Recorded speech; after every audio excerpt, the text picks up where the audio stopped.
Bismillahirrahmanirrahim. Assalamualaikum warahmatullahi wabarakatuh. Baik, di sini saya akan mempresentasikan matkul manajemen layanan khusus. Nama saya Mas Budi, NIM T 2019-3106.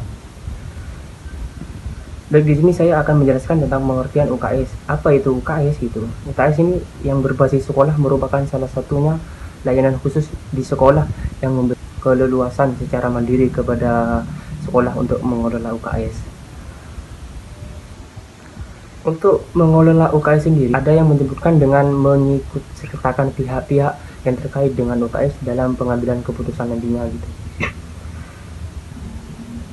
Maksud dari UKS ini berdasarkan dari Kementerian Pendidikan dan Kebudayaan, usaha kesehatan sekolah ini merupakan segala usaha yang dilakukan untuk meningkatkan kesehatan peserta didik pada setiap jalur, jenis dan jenjang pendidikan mulai dari TK, RA atau SMA, bahkan sampai SMA dan SMK pun juga ada itu UKS.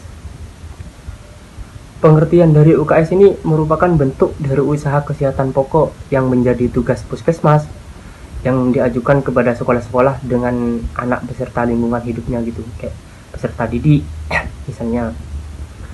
Dalam rangka pencapaian tujuan agar terciptanya lingkungan yang sehat serta meningkatkan prestasi belajar siswa tingginya.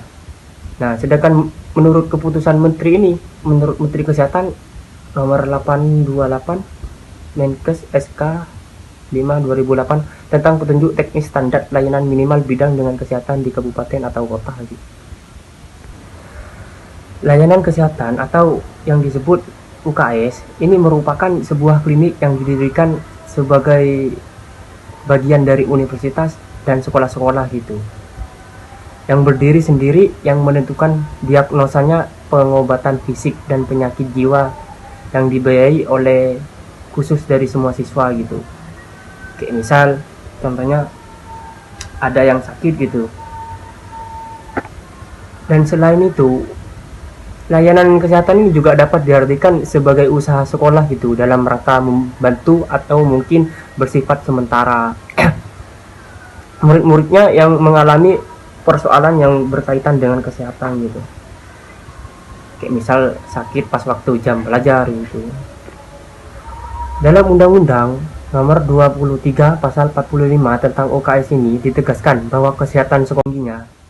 Nah, sedangkan menurut keputusan menurut Menteri Kesehatan Nomor 828 Menkes SK 5/2008 tentang petunjuk teknis standar layanan minimal bidang dengan kesehatan di kabupaten atau kota. Layanan kesehatan atau yang disebut UKS ini merupakan sebuah klinik yang didirikan sebagai bagian dari universitas dan sekolah-sekolah gitu, yang berdiri sendiri, yang menentukan diagnosanya pengobatan fisik dan penyakit jiwa yang dibiayai oleh khusus dari semua siswa gitu. Kayak misal contohnya ada yang sakit gitu.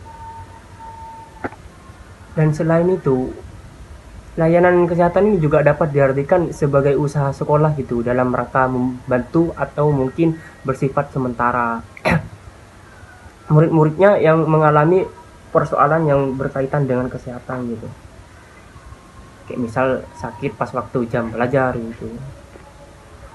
Dalam Undang-Undang Nomor 23 Pasal 45 tentang UKS ini ditegaskan bahwa kesehatan sekolah ini diselenggarakan untuk meningkatkan kemampuan hidup sehat peserta didik dalam lingkungan hidup sehat sehingga dapat belajar, tumbuh dan berkembang secara humor. Baik, mungkin itu saja yang dapat saya sampaikan. Kurang lebihnya mohon maaf. Assalamualaikum warahmatullahi wabarakatuh.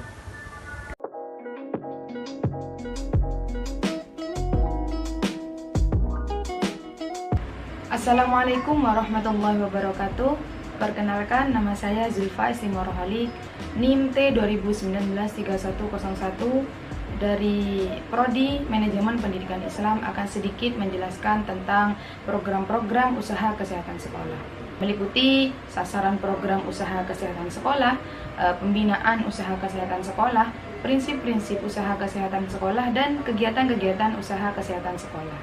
Nah, yang pertama yakni sasaran program usaha kesehatan sekolah. Sasaran program UKS meliputi seluruh peserta, baik pada tingkat sekolah, taman pendidikan kanak-kanak, pendidikan dasar, pendidikan menengah, pendidikan agama, pendidikan kejuruan, maupun pendidikan khusus atau sekolah luar biasa yang disebut dengan SLB. Sementara pada sekolah tingkat sekolah dasar atau madrasah ibtidaiyah, program UKS lebih diprioritaskan pada kelas 1, 3, dan juga 6. Mengapa? Antara lain dengan pertimbangan satu dan lain hal. Untuk kelas 1 merupakan fase penyesuaian pada lingkungan sekolah yang baru atau suasana yang baru, dan juga terkait imunisasi atau lepas pengawasan dari orang tua. Mengapa pada kelas 3? Dengan tujuan evaluasi hasil pelaksanaan usaha kesehatan sekolah.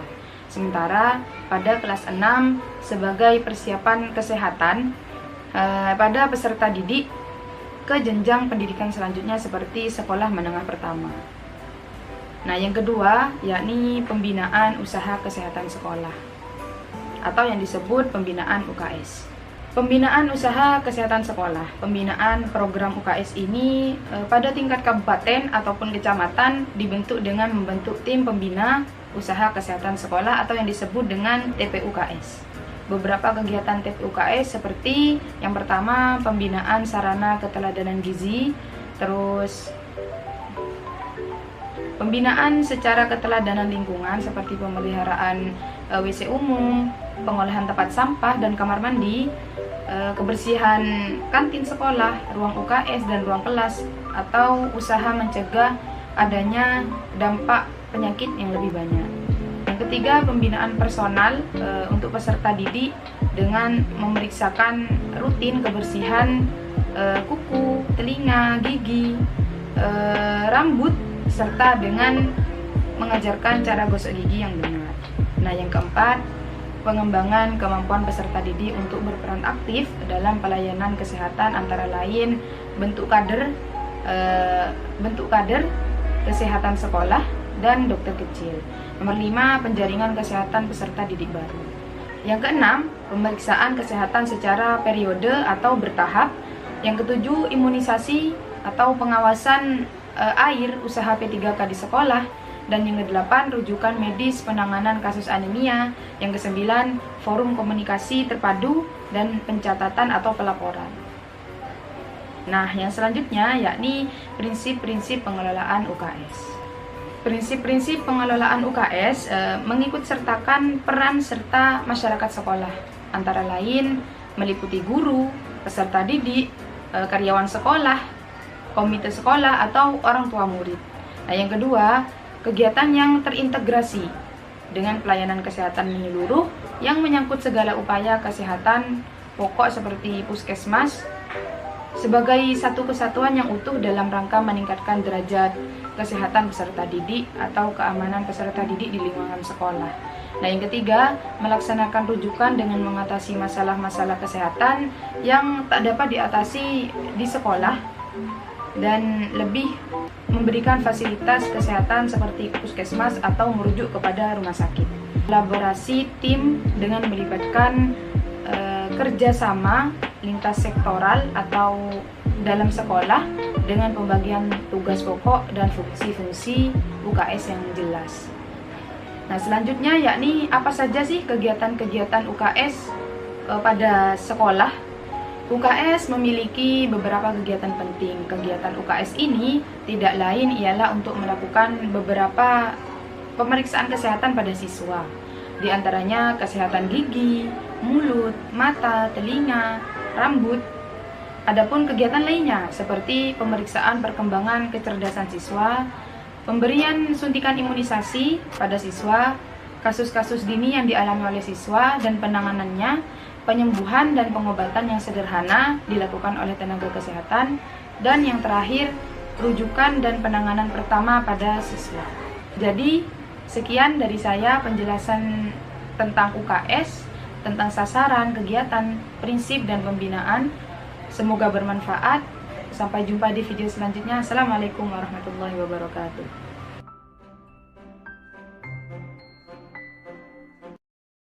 Assalamualaikum warahmatullahi wabarakatuh. Perkenalkan, nama saya Tri Yuni Luluatul Maknunah, T 2019-3150, akan menjelaskan tentang tujuan adanya layanan unit kesehatan. Bisa juga disebut dengan tujuan adanya layanan UKS.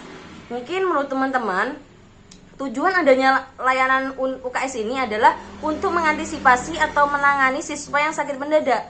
Namun bukan hanya seperti itu, melainkan tujuan adanya UKS ini ada dua macam, yaitu tujuan secara umum dan tujuan secara khusus. Tujuan secara umum di sini adalah umum, berarti menyeluruh atau mencakup semuanya, yaitu untuk meningkatkan dan mengembangkan perilaku hidup sehat bagi siswa dan menciptakan lingkungan yang bersih.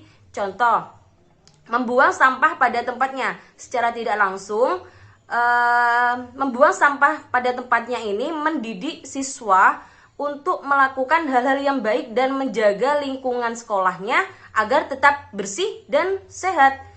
Yang kedua adalah tujuan secara khusus. Khusus di sini adalah untuk diri kita sendiri. Maksud dari untuk diri kita sendiri itu memberikan pengetahuan dan sikap peduli terhadap lingkungan dan dapat belajar untuk hidup lebih sehat dan bersih tanpa kuman dan virus. Misal contohnya seperti COVID-19 ini, cara menghindari atau mencegah menularnya virus COVID-19 ini adalah dengan 3M, yaitu yang pertama memakai masker, yang kedua adalah mencuci tangan, yang ketiga adalah menjaga jarak. Nah, seperti itu kita dapat terhindar dari virus COVID-19.